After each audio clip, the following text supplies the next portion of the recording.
Are you about to put your house on the market and you're trying really hard to make that place as perfect as possible?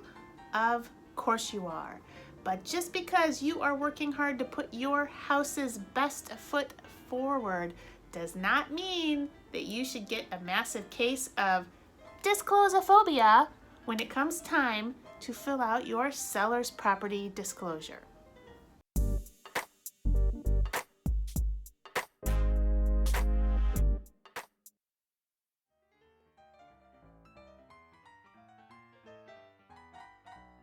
Hey there, Emily Farber at Lepicrager Realtors in Iowa City, Iowa. I'm a realtor serving the greater Iowa City area. The topic of today's video is what should sellers disclose on their seller's property disclosure to buyers? A seller's property disclosure is a required document in most residential real estate sales. The purpose of the seller's property disclosure is that you, the seller, are informing the buyer of all potential issues that you have had or may currently have with your house. Now, I know when you're selling your house, you want it to seem as sparkly and perfect as possible, and you feel like you're protecting yourself and promoting your interests in wanting to present your house that way. But it's important to understand that the most dangerous information is information that is unknown. So even though you don't want to talk about that leak you had in your roof, it is better for you to be honest about it, disclose it up front and what you did to fix it, and then move forward. After all, the unknown that pops up later is always a bigger problem than a known issue that was disclosed up front. The purpose of a seller's property disclosure is to bring to light any latent defects that may be a part of your house. A latent what? A latent defect. A latent defect is an issue with the house that may not be readily apparent to the eye. So if I'm walking through your front door and I see a big hole in the drywall next to your kitchen, that's not a latent defect. It's obvious to the beholder. A latent defect is something that is hidden, that there is not a reasonable expectation that the buyer, the buyer's agent, or the buyer's inspector might find it. Hidden things like past water damage, foundational issues, electrical problems, a house flood that happened and then was cleaned up, or a house fire that happened a few years ago and has hence since been repaired.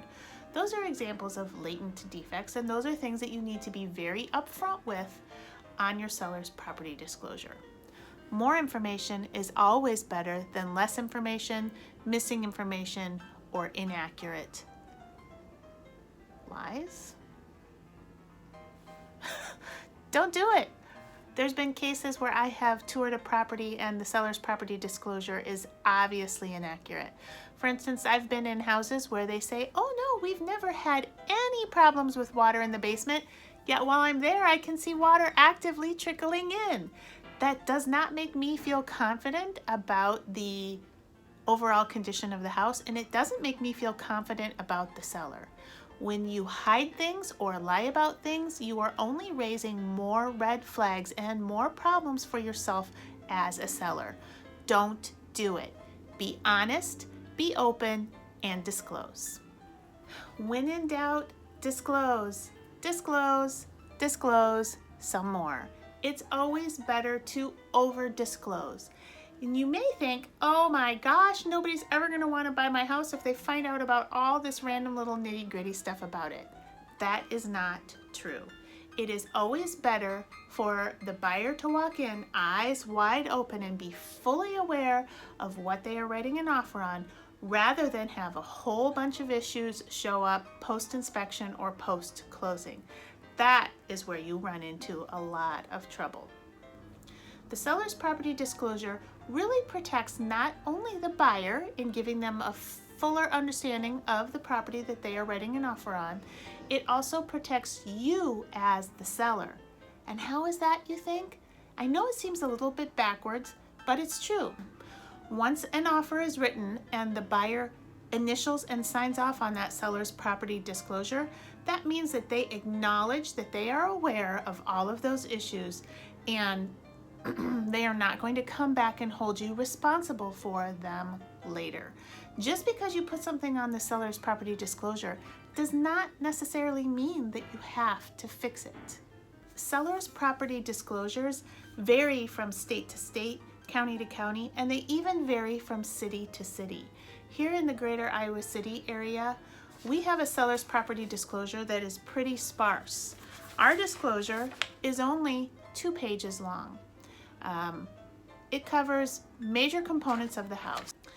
However, just 30 minutes to the north in Cedar Rapids, Iowa, their seller's disclosure is 6 pages long. This thing seems so crazy long to me. It's not the one that I use most of the time, but it is much more detailed than the Iowa City area seller's property disclosure. Now, each MLS has their own theories on why they use what they use and why they think their version is better, but just be aware that a seller's property disclosure that you may have been familiar with in another area is not necessarily going to be the same seller's property disclosure that you're working with when you go to a new area. There's one disclosure that is universally required across the board no matter where you are, and that is the lead-based paint disclosure. It is a national requirement. If your house was built prior to January 1st, 1978, you must include a lead-based paint disclosure with your property. In the Iowa City area, the seller's property disclosure asks you questions about basement and foundation, roof, well and pumps, septic tanks or drain fields, the sewer system, the heating system, the central cooling system, the plumbing system, the electrical system, any pest infestations, asbestos, radon, lead-based paint, floodplain, zoning, covenants, shared or co-owned features of the property, physical problems of the property, or structural damage. Hey, I hope this video about seller's property disclosures has been helpful.